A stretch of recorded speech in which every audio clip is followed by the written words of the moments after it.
যারা দক্ষিণ সাইডে ছিল তারা এখানে তাঁবু টেনে যারা বাস্তুচ্যুত অবস্থায় আছে আর কি এখন বর্তমানে এই ঠান্ডা অথবা এই বৃষ্টির মধ্যে তাঁবুর মধ্যে রাত অথবা দিন কাটাচ্ছে। অনেকটা কষ্ট নিয়েই তারা এখানে আসছে। কি ভয়ঙ্কর অনুভূতি!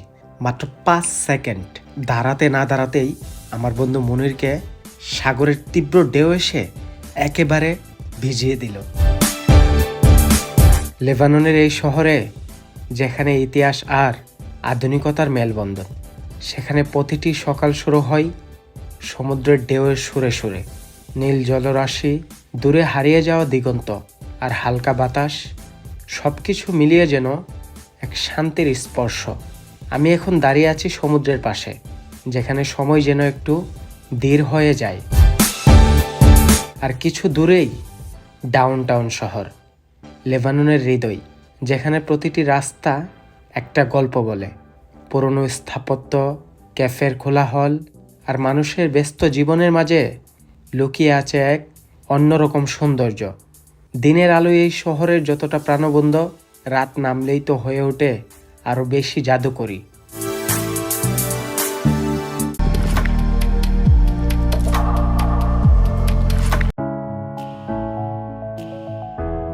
বাসা থেকে বের হওয়ার পরপরই শুরু হয় ঝুম বৃষ্টি।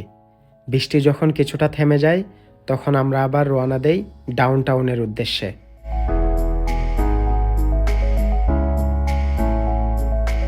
তো এখন আমরা আছি লেবাননের ডাউনটাউনে।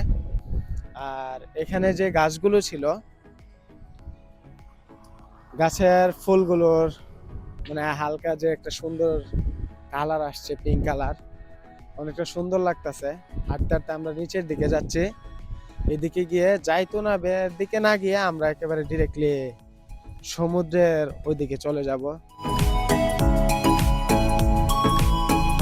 ডাউনটাউনের সৌন্দর্য উপভোগ করতে করতে হেঁটে হেঁটে আমরা যাচ্ছি সমুদ্রের পার।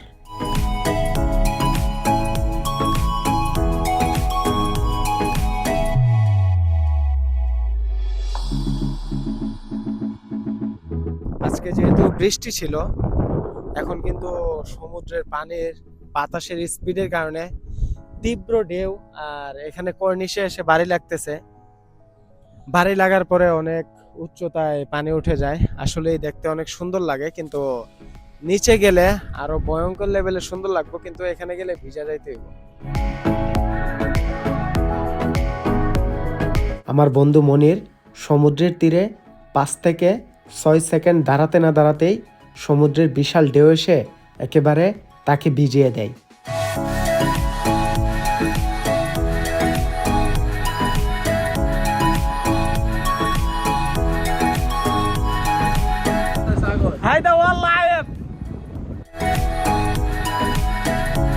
আমরা আছি ডাউনটাউনে, যে নিচের জায়গাটা আছে আর জাইতুনা বে যাওয়ার যে রুটটা, এখানে পিছনে আগে গ্রাউন্ড বিশাল এরিয়া নিয়ে ছিল।